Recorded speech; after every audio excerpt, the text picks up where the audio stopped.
आज राधा रानी के नाम पे पूरा दिशा भ्रमित किया जा रहा है समाज को। अरे क्या राधा रानी ने अपनी जिंदगी में जीवन में किया क्या है, मुझको क्यों इतना बता दो। अपने कुछ समझ रहा है शास्त्र का ज्ञानी और बिल्कुल नहीं जान रहा है। किशोरी जी के विषय में क्या जानता है? प्रेम धन है, तुम कैसे जान जाओगे? अब वो कहते हैं श्री ऐसा ऐसा ऐसा। अरे पढ़ पहले शास्त्रों को पढ़, कहाँ से क्या बात कही गई है, उसका स्वरूप क्या है। गीता और भागवत पढ़े न बूझे शब्द ठिकाने नु, और मन मथुरा दिल द्वारका नगरी क्या करे बरसाने नु।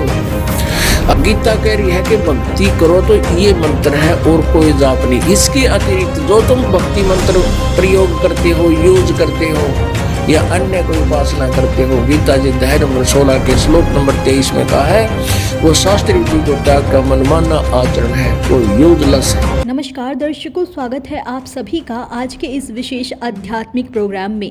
आज इस प्रोग्राम में हमने 3 संतों के विचारों को शामिल किया है। इन तीनों संतों के विचारों में काफ़ी मतभेद दिखाई देता है, इसीलिए हमने ये विशेष प्रोग्राम रखा है जिसमें हमने प्रेमानंद जी महाराज, संत रामपाल जी महाराज और शक्तिपुत्र जी महाराज के विचार लिए हैं। आइए जानते हैं बारी बारी से इन तीनों संतों के विचार। सब कथावाचक लगे हैं नाचने में, बस आराम में, राधा रानी राधा रानी राधा रानी राधा रानी। धिक्कार है सनातनियों को, सम्मान करो, मगर कथावाचक इस दिशा में जा रहे हो, कोई तो टोकेगा, कोई तो रोकेगा इनको कि हम सत्य के लोगों के बारे में जानकारी न दें। बताए वो मुझको तलाश करके कि राधा रानी ने अपने जीवन में किया क्या है। मैं पूछना चाहता हूं सभी कथावाचकों से, देश के बड़े बड़े कथावाचकों से पूछना चाहता हूं कि बताएं आकर के, और किसने राधा रानी को सिद्ध करके देखा है। आए मीडिया के सामने, आए वाक शक्ति का परिचय दे, आए परीक्षण कराए अगर कोई ये कहता हो कि हमने राधा रानी को देखा है। सुनते हैं प्रेमानंद जी महाराज के विचार। जैसे वो अपने कुछ समझ रहा है शास्त्र का ज्ञानी और बिल्कुल नहीं जान रहा है। किशोरी जी के विषय में क्या जानता है? तो हम तो किशोरी जी के गुलाम हैं, वो हमारे मालिक के आगे श्री जी नहीं लगा, उसके आगे हम श्री जी लगाएंगे। और पहली बात है कि आप एक कथावाचक हो और हम श्री जी पर लुटे हुए हैं। हमारा जीवन श्री जी है। अगर श्री जी के विषय में तुम्हें जानना है तो हमने वहां कहा था कि हम बोलेंगे नहीं, मौन होकर श्रद्धा से साष्टांग दंडवत करके बैठ जा। यहाँ की रजकण तुझे बता देगी कि श्री जी है क्या, हमारी लाडली जो है क्या। हम उन्हीं से जीते हैं, हमारा जीवन लाडली। ब्रजवासियों के टूक खाओ और ब्रज रज में लोटो और रजरानी कृपा करे, तब जानोगे राधा रानी क्या है। ये अत्यंत गूढ़ रहस्य है, श्री कृष्ण के हृदय का छुपा हुआ प्रेम धन है, तुम कैसे जान जाओगे। अब वो कहते हैं श्री ऐसा ऐसा ऐसा। अरे पढ़ पहले शास्त्रों को पढ़, कहां से क्या बात कही गई है, उसका स्वरूप क्या है। तो अभी आपने सुने प्रेमानंद जी महाराज के विचार, अब सुनते हैं संत रामपाल जी महाराज के विचार। आखिर इनका इस विषय पर क्या कहना है।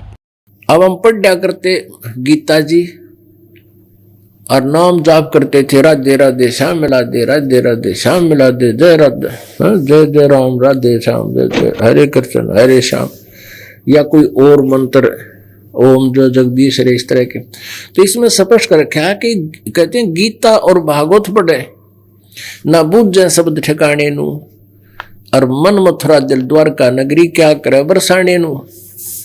अब ये जाते थे ना वहाँ गोवर्धन की फेरी देने जाते हैं वृंदावन में, तो वो कहते हैं बरसाना जरूर जाना चाहिए। किस लिए? कि बरसाने की राधा थी, राधा जी थी, और राधा जी से सिफारिश करवावे, राधे राधे श्याम मिला दे। राधे ने श्याम को आसानी से मिला करता है, वह बिरन कितने तरफा करती, लोग उसके बूंदी अच्छी कहा करते, कोई गुंडी कहा करता। उस समय कोई पसंद नहीं करा करता। वो एक लड़की जाके किसी व्यक्ति से मिला दूर देश में, लेकिन वो चले गए, हमने बाद में उनकी कथाएं बना ली। अब राधे राधे श्याम मिला दे, राधे श्याम मिला होगी, अब राधे ना श्याम उड़ा, बताओ उसने उड़ा कौन मिला होगा। अब गीता कह रही है कि भक्ति करो तो ये मंत्र है और कोई जाप नहीं। इसके अतिरिक्त जो तुम भक्ति मंत्र प्रयोग करते हो, यूज करते हो या अन्य कोई उपासना करते हो, गीता जी अध्याय नंबर 16 के श्लोक नंबर 23 में कहा है वो शास्त्री जी को त्याग का मनमाना आचरण है, वो यूजलेस है। यदि किसी ऋषि ने कोई जाप अपने मनमुखी साधना की है किसी मंत्र की, तो उस मंत्र का जाप मोक्षदायक नहीं है, उसको हमने नहीं जपना, उसको यूज नहीं करना, क्योंकि वो शास्त्र विरुद्ध साधना है। ये पवित्र श्रीमद् भगवत गीता ये इन चारों वेदों का सारांश है और इसमें संकेत दे रखा है उस परम अक्षर ब्रह्म की भक्ति का। सांकेतिक है, वो क्लियर नहीं है, उसके लिए ऑप्शन छोड़ रखा है कि उसके विषय में तत्वदर्शी संत ही बता सकते हैं। वेद ज्ञान दाता, गीता ज्ञान दाता, वो ब्रह्म उस यथार्थ भक्ति मंत्र से परिचित नहीं है, केवल अपने सत्र का ज्ञान वो सही बता रहा है कि मेरा ओम नाम है, इसका जाप करो। देखिए श्रीमद् भगवत गीता, गीता प्रेस गोरखपुर से प्रकाशित है। इसके अध्याय नंबर 8 के और श्लोक नंबर 13 में ये देखिएगा। श्रीमद् भगवत गीता जयदयाल गोविंद का इसके अनुवादक हैं। अध्याय नंबर 8 और मंत्र नंबर 13। ओम इति एकाक्षरम ब्रह्म व्यवहारन माम अनुसमरन ये प्रयाति तजंदेहम स याति परमाम गतिम। माम ब्रह्म मुझ ब्रह्म का ओम इति एकाक्षरम, ओम यह एक अक्षर है और व्यवहारन यानी उच्चारण करके अनुसमन करता हुआ जो प्रयाति तजंदेहम शरीर छोड़कर जाता है, सह याति परमाम गतिम वह इस ओम से मिलने वाले जो अमरतव है, जितना सथाई तव इस ओम से मिलेगा, उस परम गति को प्राप्त होता है। इन्होंने कैसा अनुवाद किया है, यहां से शुरू होता है। ये इकट्ठा करके इन्होंने 12 और 13 का,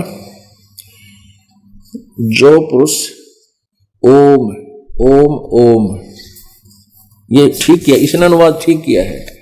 जानदन तो कुछ भी नहीं करना आवा था, मैं ऋषि दान उसको नहीं ज्ञान था वेदों का बिल्कुल भी। इस एक अक्षर ओम पीछे पढ़ लिया, ओम इस एक अक्षर रूप ब्रह्म को व्यवहार करता हुआ मुझ निर्गुण ब्रह्म का। ये कोई बात है, यह लिखना था मुझ ब्रह्म का, यहाँ निर्गुण ब्रह्म लिख दिया इसने। अरे सीधा लिख रखा ब्रह्म माने ब्रह्म, माम माने मुझ, मुझ ब्रह्म का।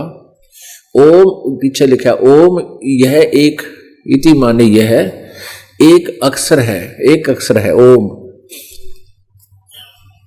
उच्चारण करता जो ब्रह्म को उच्चारण करता हुआ मुझ निर्गुण ब्रह्म का श्रवण करता हुआ शरीर त्याग कर जाता है, वह पुरुष परम गति को प्राप्त होता है। अपने आत्मा वेदों में, गीता जी में बहुत ही निर्णायक और तथ्य वाइज ज्ञान दिया हुआ है। गीता जी अध्याय नंबर 8 के श्लोक नंबर 1 में अर्जुन ने प्रश्न किया कि परमात्मा आपने जो 7वें अध्याय के 29वें श्लोक में जिस तत्व ब्रह्म की जानकारी दी है कि उस ब्रह्म को, तत्व ब्रह्म को जानकर और पूरे आध्यात्मिक ज्ञान से जो परिचित हो जाता है और सभी कर्मों से जो परिचित हो जाता है, वो केवल जरा और मरण से छूटने का ही प्रयत्न करता है। तो वो तत्व ब्रह्म क्या है? 8वें अध्याय के प्रथम मंत्र में ये पूछा है, किम तत्व ब्रह्म पुरुषोत्तम, वो तत्व ब्रह्म कौन है? तो इसका उत्तर 8वें अध्याय के 3रे मंत्र में गीता ज्ञानदाता ने कहा है, वो परम अक्षर ब्रह्म है। यानी गीता ज्ञान दाता से कोई अन्य, वो परम अक्षर ब्रह्म है। और फिर गीता जी अध्याय नंबर 5 और 7 में गीता ज्ञान दाता कहता है, मेरा जो सिमरन करता है वो मुझे प्राप्त होता है, ओम मेरा नाम है। मुझ ब्रह्म का ओम मंत्र है, ये 8वें अध्याय के 13वें श्लोक में क्लियर कर दिया।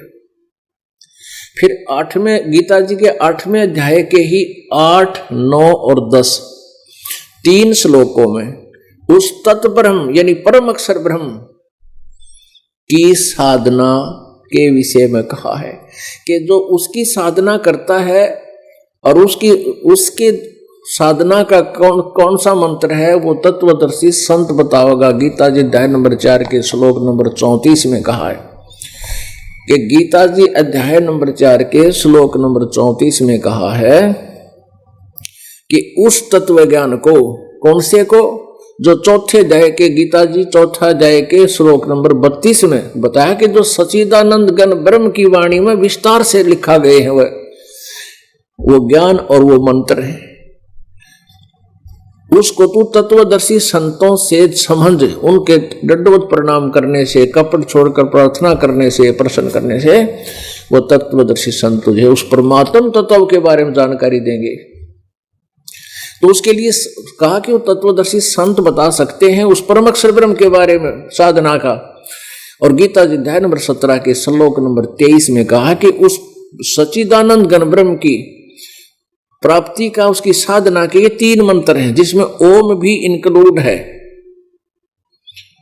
क्योंकि 3 परमात्मा है। एक सरपुरुष ये ब्रह्म है जो गीता जी का ज्ञान श्री कृष्ण में प्रवेश करके दे रहा है, और एक अक्षर पुरुष है जो सात संग ब्रह्मांड का स्वामी है, जिसके विषय में गीता जी अध्याय नंबर 15 के श्लोक नंबर 16 में क्लियर लिखा है सरपुरुष और अक्षर पुरुष के विषय में।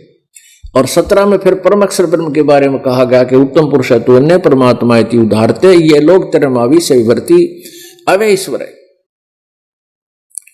तो उसकी साधना का 17वें अध्याय के 23वें श्लोक में है कि ओम तत्सत इति निर्देश है ब्रह्मण त्रिवेद समर्थ है।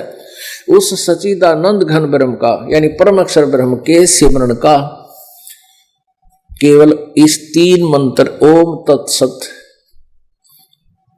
का सिमरण करने का निर्देश है। इति निर्देश है, निर्देश माने फाइनल फैसला, फाइनल ऑर्डर, नथिंग एल्स, ये निर्देश है। और वो त्रिविध समर्थ है, 3 विधि, 3 प्रकार से उसका सिमरण होता है, इतना संकेत उसने कर दिया। लेकिन काल इन मंत्रों को जानता नहीं, बता भी नहीं सकता, क्योंकि इसके बताने से उसका विनाश हो जाए, सारी प्राणी भाग जाए। तो तत्वदर्शी संत के लिए छोड़ दिया, क्योंकि ये ज्ञान जो वेदों का परमात्मा द्वारा दिया गया, इस काल को दिया। काल ने आगे बोला, जब काल गीता बोल रहा था तो भी परमेश्वर ने अपने रिमोट से ही इससे ये रियल जो ज्ञान कहा दिया आखिर में, ताकि सच्चिदानंद घन ब्रह्म की वाणी जब हम पढ़ें तो इन प्रमाणों से हम उस सच्चिदानंद घन ब्रह्म की वाणी यानी कबीर वाणी पर विश्वास कर लेंगे। और जब हमें कबीर वाणी पर विश्वास हो जाएगा, फिर हमें किसी सदग्रंथ की आवश्यकता नहीं रहेगी। ये जो सदग्रंथ हम आपको दिखा रहे हैं या अन्य ग्रंथ जो हैं, इनको तो इसलिए आपके समक्ष प्रस्तुत कर रहे हैं क्योंकि आप जी इनसे अपरिचित हैं, और आप जी के जो मार्गदर्शक गुरु जी रहे हैं वो भी इनसे अपरिचित थे। वो केवल आप जी को लोकवेद दंत कथा सुनाया करते थे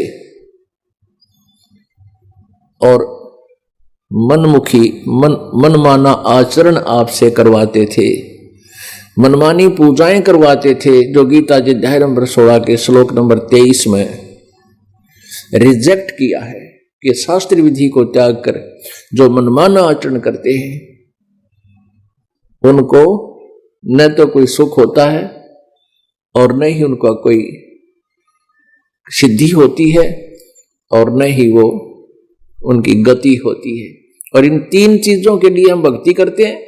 प्रथम सुख हो, फिर हमें ऐसी सिद्धि माने शक्ति हमारे अंदर आवे ताकि हम यहाँ के काल के लोग से हमारी आत्मा में इतनी पावर आ जाएगी, इतनी शक्ति हो जाएगी भक्ति की विधि से, भक्ति इस सत मंत्र से, कि हम यहाँ से जब चलेंगे हमें कोई रोक नहीं सकेगा, क्योंकि हम सबका फैसला करवा, सबका जो है ना ऋण उतारते हुए चलेंगे।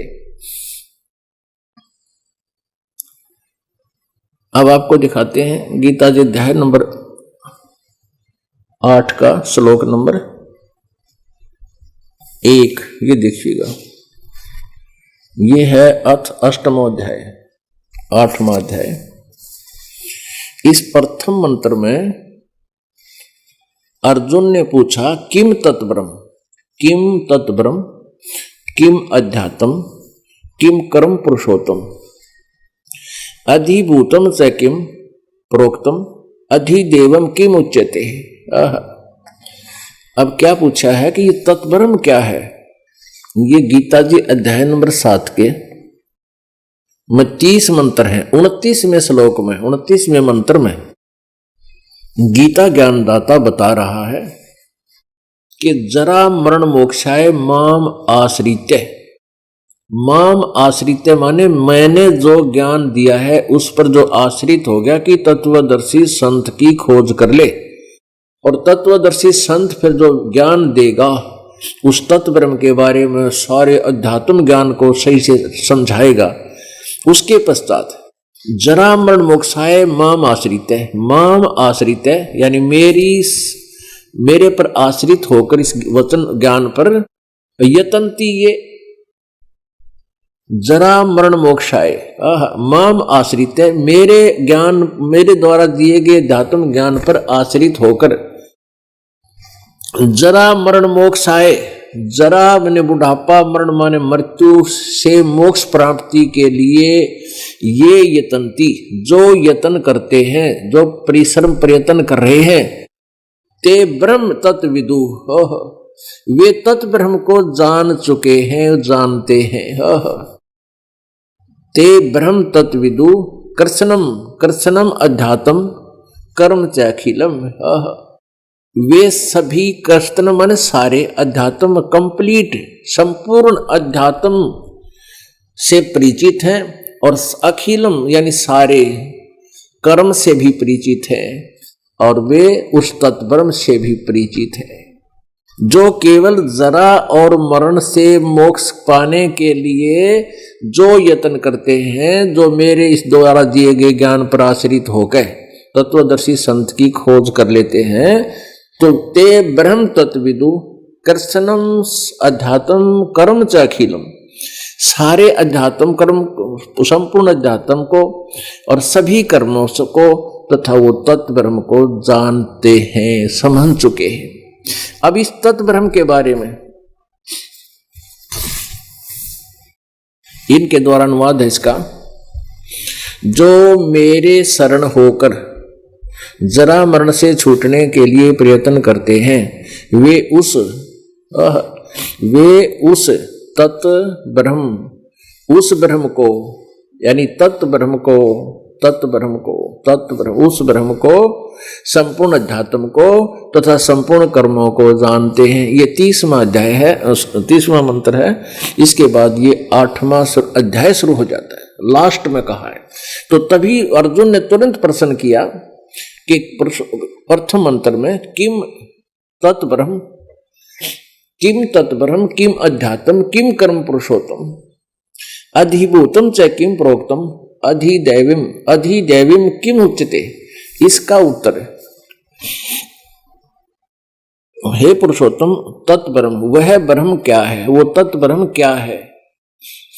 इसका उत्तर इसने तीसरे मंत्र में दिया, 8वें अध्याय के तीसरे मंत्र।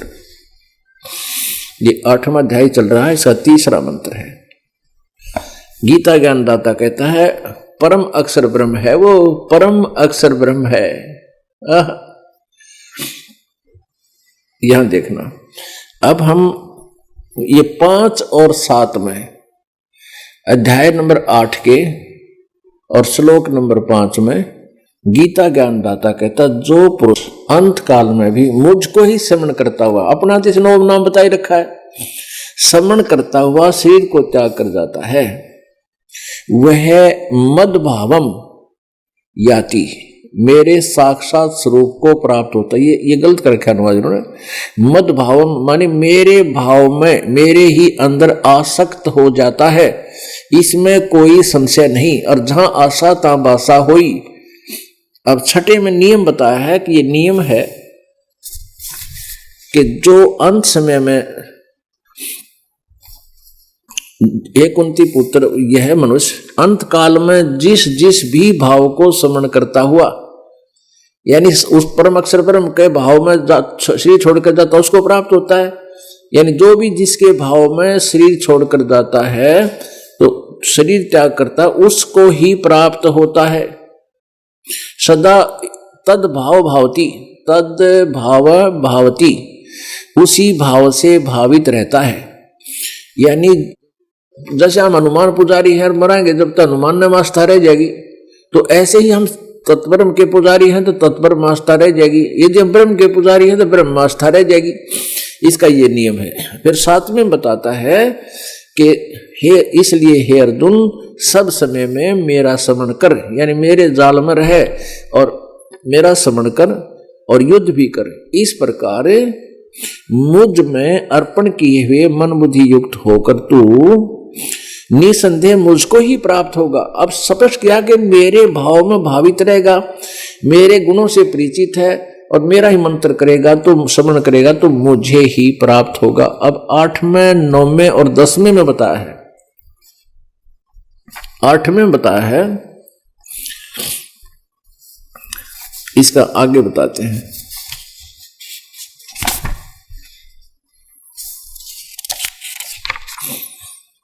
ये 8वां है, ये 8वां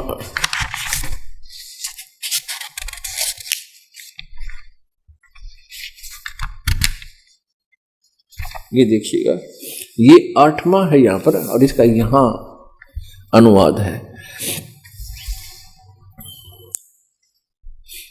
8वें अध्याय का 8वां। हे पार्थ, यह नियम है कि परमेश्वर के ध्यान के अभ्यास रूप, ध्यान नहीं है ये तो, जैसे अनुवादक की जिसी सोच है उसने कर दिया।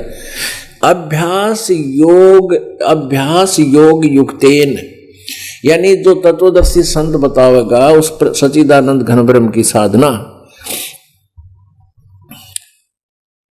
हे पार्थ, गीता ज्ञानदाता कहता किसी परमेश्वर के विषय में बता रहा है कि हे पार्थ, परमेश्वर के यह नियम है कि परमेश्वर के ध्यान के अभ्यास रूप योग से युक्त,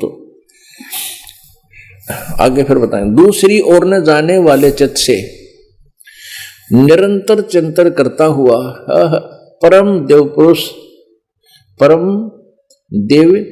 पुरुष यानी परमेश्वर को प्राप्त होता है। यानी गीता ज्ञान दाता से कोई और है ये भगवान परमेश्वर, परम देव पुरुष यानी परमेश्वर उस गीता ज्ञान दाता से अन्य है। उसने अपना बता दिया पहले, अब उसके बारे में बता रहा सच्चिदानंद घन ब्रह्म के बारे। 9वें में कहा कवियम पुराणम अनुशासिताराम अणियांसम अनुसमर्ते यह सर्वस्य दाताराम अचिंत रूपम आदित्य वर्णम तम से प्रस्तात। अब यहां कवियम शब्द है ना, जैसे कल यजुर्वेद में दिखाया था 36वें अध्याय के प्रथम मंत्र में, वहां यजु लिखा था तो अनुवादकर्ता ने उसको यजुर्वेद लिखा, क्योंकि उस परिचित आदमी ही उसको सही अनुवाद कर सकता है। तो यहां कबीर परमात्मा लिखना, ये कबीर देव समझे हम। ये कवियम का अर्थ है, इसको हम कबीर देव को जो पुराणम यानी आदि परमात्मा सनातन परमात्मा अनुशासिताराम अणुशांसी, जो कबीर देव, इन्होंने सर्वज्ञ लिख दिया, जो कबीर देव को, जो पुरुष कबीर देव को, वो कबीर देव कौन है? अनादि, सबके नियंत्रता, सूक्ष्म से अति सूक्ष्म, सबके धारण पोषण करने वाले, अचिंत रूप, अचिंत स्वरूप, सूर्य के सदृश प्रकाश रूप, आदित्य वर्णम, आदित्य जैसा यानी सूर्य की तरह चमकदार साकार, आदित्य यानी सूर्य जैसा, सूर्य की तरह तेजो में यानी सूर्य साकार है। तो आदित्य वर्णम, सूर्य के सदृश नित्य चेतन, अविद्या से अति परे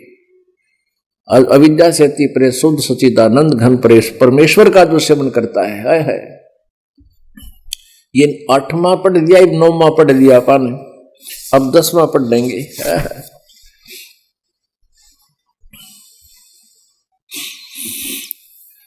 वह भक्ति युक्त पुरुष जो उस परमात्मा कबीर देव की जो साधना करता है सच्चिदानंद घन ब्रह्म की, वह भक्ति युक्त साधक पुरुष अंत काल में भी योग बल से, योग माने भक्ति की शक्ति से, बरकटी के माध्यम में प्राणों को अच्छी प्रकार स्थापित करके फिर निश्चल मन से श्रवण करता हुआ दिव्य रूप परम पुरुष परमात्मा को ही प्राप्त होता है। पुण्यात्मा, सौभाग्य है आपका इस बिचली पीढ़ी में जन्म, और भी सौभाग्य है कि आप मानव शरीर प्राप्त हो। उससे भी और अधिक पुण्य है आपके कि आप जी को ये मार्ग सहज में मिल रहा है। लखबर सूरा जूझ ही लखबर सावध दे, और लखबर यति जहान में जो सतगुरु शरणाले। आप बहुत पुण्यकर्मी प्राणी हैं। युगों युगों के आपकी भक्ति के जो कर्म हैं वो बहुत ज्यादा अच्छे हैं, और उन्हीं कहते हैं पिछले तप से होता है पूर्ण हंस मुराद। ये पिछले ही क्रियाओं से तपकार से कोई ये हठ योग नहीं होता। गीता जी में तप को बहुत अच्छी तरह डिफाइन किया है 18वें अध्याय में। जैसे वाणी का तप, जैसे कोई सत्य बोलते हैं, परमेश्वर कबीर जी ने सत्य बोला, उनके साथ कितना संघर्ष हुआ, कितना परेशान किया गया, वो तप था। तो इसी प्रकार अपनी भक्ति कर्म में कोई बाधा करता है, उसके साथ हम संघर्ष करते हुए अहिंसा से हम उसके साथ जो संघर्ष कर रहे हैं, आगे चल रहे हैं, बढ़ रहे हैं, उल्टे नहीं हट रहे हैं, ये हमारा तप होता है। तो पिछले ही तप से होते हैं पूर्ण हंस मुराद। पिछले भक्ति कर्म से सिमरन करने में जो हमें कठिनाइयां आती हैं, किसी प्रकार का भी, जैसे हम चलते फिरते मन को रोकते हैं, तो ये भी हमारा तप है। तो ऐसे पिछले ही संस्कारों से आपको ये ज्ञान प्राप्त हो रहा। अब आपको दिखाते हैं कि 17वें अध्याय के 23वें श्लोक में उस 3 मंत्र के जाप का प्रमाण है जिसके बिना मोक्ष कभी नहीं हो सकता। देखिए 17वां अध्याय, और यहां देखिएगा श्लोक नंबर 23। ओम तत्सत इति निर्देशः ब्रह्मणे तिर्विधः समर्थ ब्राह्मणा 3 वेदा च यगा च विहिता पुरा। ओम तत्सत इति निर्देशः ब्रह्मणे का अर्थ इन्होंने खुद यहां ठीक किया। ब्रह्मणे माने सच्चिदानंद घन ब्रह्म का, परम अक्षर ब्रह्म का जो सिमरन करता है वो 3 विधि से सिमरन होता है, और इसी का निर्देश है ओम तत्सत इति निर्देश है ब्रह्मण तिर्विधः समर्थः। ओम तो ये ब्रह्म का है, और तत् ये तो सर्वब्रह्म का, सर्वब्रह्म अक्षर पुरुष, और ये है अक्षर पुरुष का तत्। ये सांकेतिक है, गुप्त है, और ये सत्य है, ये परम अक्षर ब्रह्म का। ये परम अक्षर ब्रह्म की शक्ति इससे मिलती है, ब्रह्म की शक्ति इससे मिलती है, और परब्रह्म यानी अक्षर पुरुष की शक्ति इस तत् सांकेतिक है। ये शब्द ये अलग है वो मंत्र, और ये सत्य भी गुप्त है, वो अलग मंत्र है। तो ये ओम और तत् मिलकर ये सतनाम बनता है 2 अक्षर का। ये तत् सांकेतिक है, तो ये सत्य, और ये सत्य भी सांकेतिक है। फिर ये आपको दिया जाता है, ये दास आपको देगा, ये सारनाम समझो। तो तीनों मिलकर के फिर इनका अलग से जाप होता है।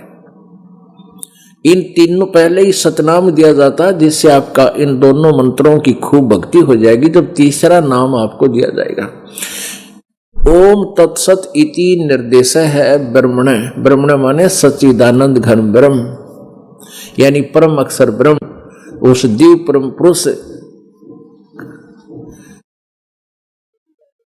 ओम तत्सत इति निर्देश है, सच्चिदानंद घन ब्रह्म यानी ब्रह्मण तिर्विध समर्थ है। इसकी 3 प्रकार से सिमरन, 3 विधि है इसके सिमरन करने की, और केवल इसका निर्देश है। अपने आत्माओं, अब गीता ज्ञान दाता वही है जो वेद ज्ञान दाता है। अब गीता जी अध्याय नंबर 4 के श्लोक नंबर 32 को देखें और फिर 34 को देखिएगा। श्रीमद् भगवत गीता और श्री जयदाल गोविंद का इसका अनुवादक है। श्लोक नंबर 4 ना, अध्याय नंबर 4 का अब श्लोक नंबर, अब यहां से देखें। उस 32वें श्लोक को समझने से पहले अध्याय नंबर 4 के 25 से प्रारंभ करना पड़ेगा। इसमें क्या लिखा है कि दूसरे योगीजन यानी अन्य, कोई तो अन्य योगीजन तो देवताओं के पूजन रूप यज्ञ का ही बड़ी भांति अनुष्ठान करते हैं। यज्ञ माने पूजा, देवे मन देवताओं की, यज्ञ माने साधना, धार्मिक अनुष्ठान यानी कोई तो देवताओं की ही पूजा रूप यज्ञ करते हैं, धार्मिक क्रियाएं। यज्ञ माने धार्मिक क्रियाएं, कोई तो देवताओं की पूजा करता है और अन्य यानी कई ब्रह्मग्नौ, ब्रह्म ही अपना लगन लगाए रहते हैं। इसका अर्थ ये है, पर ब्रह्म नहीं, ओनली ब्रह्म। ये भी पढ़ लेंगे कि नागरी लिपि है, इसको पढ़ने में कोई समस्या हमें नहीं आएगी। अनुवाद करता जहाँ विचलित है हम इसको ठीक कर लेंगे। वो ब्रह्म साधना करते हैं, यज्ञ के द्वारा ही आत्म स्वरूप यज्ञ का हवन किया करते हैं। कोई आत्म चिंतन ही करता रहता है और अन्य कान, सरोतर आदि समस्त इंद्रियों को संयम रूप अग्नि में कान आदि को रोक लेते हैं, जब हवन किया करते हैं। दूसरे योगीजन शब्द आदि यानी केवल संयम को ही महत्व देते हैं, समस्त विषयों को इंद्रिय रूप अग्नि में हवन किया करते हैं। और 27 में दूसरे योगीजन इंद्रियों की संपूर्ण क्रियाओं को, संपूर्ण प्राणों की समस्त क्रियाओं को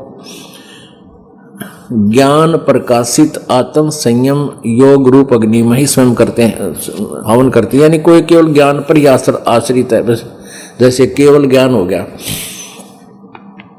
और 28 में कई पुरुष यानी अन्य कई साधक द्रव्य संबंधी यज्ञ करने वाले, जैसे कि दान दे दिया, कि भंडारे कर दिए, कि कोई मंदिर का लठ गड़वा दिया, कहते वो इससे में मोक्ष मानते हैं।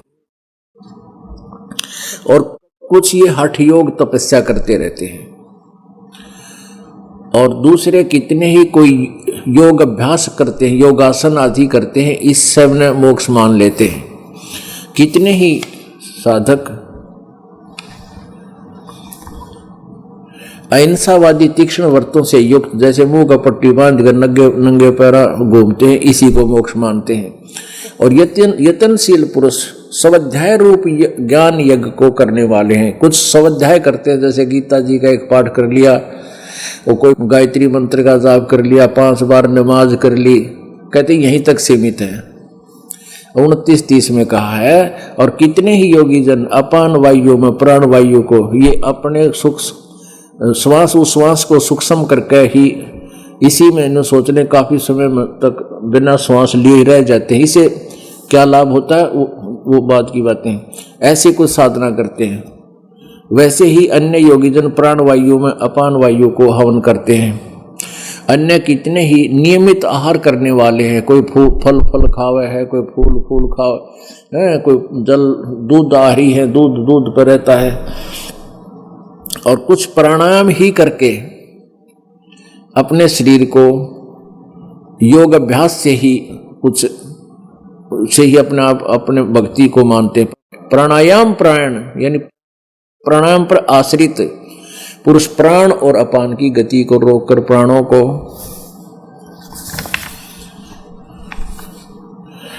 हवन किया करते। ये सभी साधक यज्ञों द्वारा, ये यहां थोड़ा सा ये गड़बड़ कर गया, यज्ञों द्वारा पापों का नाश कर देने वाले, यज्ञों के जानने वाले। इसका अर्थ यह है कि सभी अपनी अपनी साधनाओं को पाप नाशक जानते हैं, मानते हैं, इसलिए तो कर रहे हैं। जब नबेरा पट जाए ये साधना ठीक हो, उसी दिन ना छोड़ देंगे। तो ये अपने अपने द्वारा अपने साधनों को पाप नाश करने वाली जानते हैं। ये अनुवाद थोड़ा सा फेरबदल कर दिया। 31 में ये है कि जो एक कुरुश्रेष्ठ यज्ञ से बचे हुए अमृत का अनुभव करने वाले योगी जन सनातन परब्रह्म परमात्मा को सनातनम ब्रह्म, सनातन परमात्मा ही लिखना था, आदि परमात्मा को प्राप्त होते हैं, यज्ञ से बचे हुए अमृत का अनुभव करने वाले हैं। अब यहां इसका जो प्रमाण है, इसका बहुत कोड वर्डों में है ये, और इस समय इसकी व्याख्या अगर दास करने लगेगा तो लगभग 3 घंटे में जाके ये इतना कंसेप्ट क्लियर होगा आपका। लेकिन इसको फिर समय आने पर बताएंगे। अब इतना ही समझो कि जो सच साधना करते हैं, जो सही साधना करते हैं, जैसे हम प्रथम मंत्र आपको देते हैं, थोड़ा सा हिंट देता हूं, उसकी कुछ भक्ति तो आपके यहाँ सांसारिक सुखों में खर्च हो जाती है, उससे भी कुछ बचती है, वो आपके आगे सहयोग देती है आगे चलने में, सतलोक अन्य भक्ति करने में। तो इस यज्ञ से यहाँ धार्मिक अनुष्ठानों में जो की हुई साधना है, उससे आपकी जो भक्ति, यहाँ का ऋण उतरने के बाद भी जो शेष बच जाती है, उसका यहाँ उसका अंतर है। क्योंकि काल का ऋण उतरने के बाद भी हमारी कुछ भक्ति हमारे पास शेष रह जाती है, तो वो उसके कारण हम फिर सतलोक जाते हैं। जब 3 मंत्र का हम जाप करते हैं, ओम तत्सत, तत् और सत्य सांकेतिक, तो उनमें से ओम और सत दूसरा मंत्र, उसकी हम कमाई यहाँ दे देंगे, और तीसरे मंत्र की हमारे पास बच जाएगी, वो हमें अमर करेगी सार नाम। यहाँ विशेष इसका ये प्रमाण है। लेकिन आगे चलते हैं, वो सनातन परमात्मा, सनातनम ब्रह्म, यानी उस सनातन परमात्मा जो सबसे वो परिभू यजुर्वेद अध्याय नंबर 40 के श्लोक नंबर 8 में उस कबीर मनीषी को परिभू स्वयंभू कहा है। यानी परिभू माने सबसे पहले प्रकट परमात्मा, सनातन ब्रह्म, स्वयंभू, स्वयं प्रकट होने वाला। तो यहाँ सनातन ब्रह्म को अमृत से, यज्ञ से बचे हुए अमृत का अनुभव करने वाले सनातन ब्रह्म, उस सनातन सबसे पहले परमात्मा प्रथम भगवान को प्राप्त करते हैं। और यज्ञ न करने वाले जो साधना करते ही नहीं, तो यह साधना करने वालों पुरुषों के लिए तो न तो ये संसार सुखदायी, मनुष्य लोक भी सुखदायी नहीं है, तो फिर परलोक कैसे सुखदायी होगा। अब 32 में कमाल कर दिया, चौथे अध्याय के 32 में। इस प्रकार और भी बहुत तरह के यज्ञ, जैसे अभी 25 से लेकर 31 तक आपने पढ़ा है, कहते इस प्रकार के बहुत प्रकार की तरह के, एवं माने अन्य बहुत प्रकार के यज्ञ। यहां लिख दिया, इन्होंने गलत अर्थ कर दिया, ब्रह्मण्य का अर्थ कर दिया वेद की, ब्रह्मण्य मुखे, इन्होंने ब्रह्मण्य मुखे का अर्थ यहाँ गलत कर दिया। वाणी तो ठीक है, यह ब्रह्मण्य का अर्थ गलत कर दिया। ब्रह्मण्य का अर्थ लिखना था सच्चिदानंद घन ब्रह्म की वाणी में। अभी आपने 17वें अध्याय के 23वें श्लोक में जो देखा, ये देखिएगा, ये 17वें अध्याय के 23वें श्लोक में अभी आपने तुरंत पढ़ा था कि ओम तत्सत इति निर्देश ब्रह्मण्य त्रिविध समर्थ। ब्रह्मण्य का यहाँ अर्थ लेते हैं इन्हीं के शब्दों में, ओम तत्सत, यह 3 प्रकार का सच्चिदानंद घन ब्रह्म। ये ब्रह्मण्य का अर्थ है सच्चिदानंद घन ब्रह्म, यानी परम अक्षर ब्रह्म, परम अक्षर ब्रह्म। यहां देखिए, फिर हम यहीं आते हैं। अब चौथे अध्याय का हम फिर देख रहे हैं, चौथे अध्याय का ये फिर 32वां मंत्र, ये यहीं पर है 32वां मंत्र। इस प्रकार और भी बहुत तरह के यज्ञ, यानी धार्मिक अनुष्ठान की जानकारी, धार्मिक क्रियाओं की जानकारी, ब्रह्मण्य मुखे सच्चिदानंद घन ब्रह्म की वाणी में, सच्चिदानंद घन ब्रह्म की वाणी में विस्तार से कहे गए हैं। वो कबीर वाणी में, उन सबको तू कर्म जान यानी शारीरिक मन इंद्रिय और शारीरिक क्रियाओं द्वारा संपन्न होने वाले जान, और इस प्रकार जानकर उनके अनुष्ठान द्वारा तू कर्म बंधन से सर्वथा मोक्ष हो जाएगा।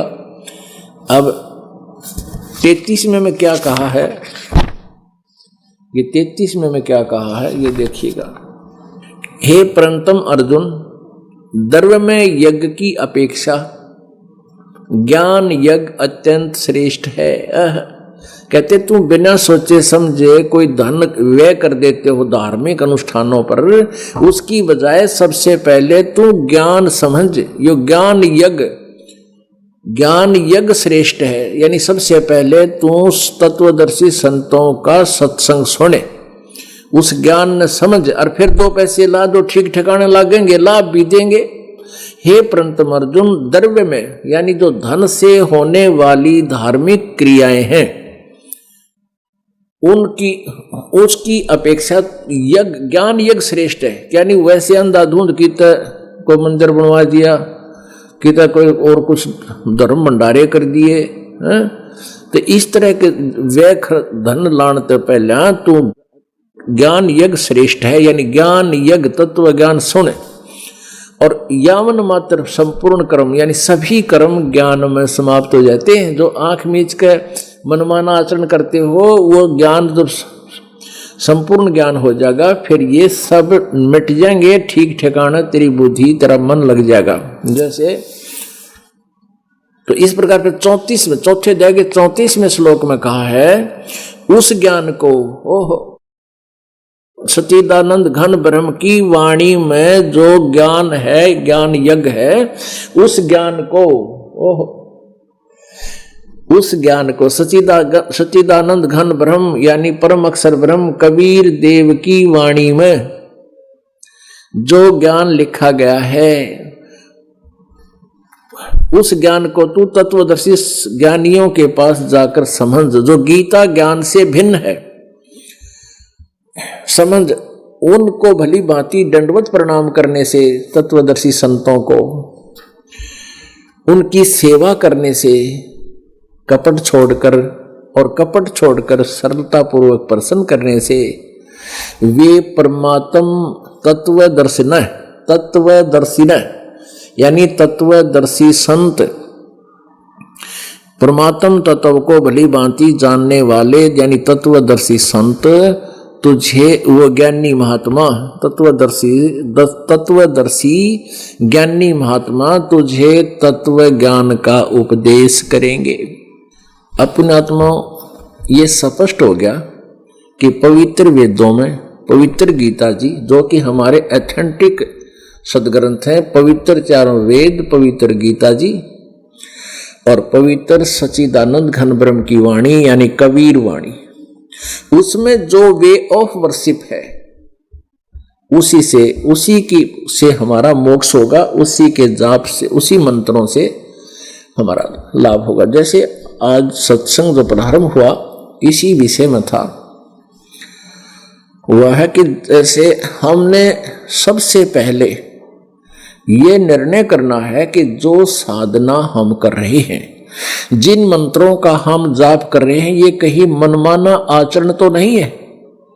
इसको कहां से निर्णय करें, इसका कहां से इनको समझें, तो उसके लिए सदग्रंथ और उन महापुरुषों ने जिन्होंने परमात्मा का साक्षात्कार हुआ, जिन्होंने भगवान को पाया है, उन संतों ने कौन से मंत्र जाप किए थे। इन सब का जब एकीकरण हो जाएगा तो फिर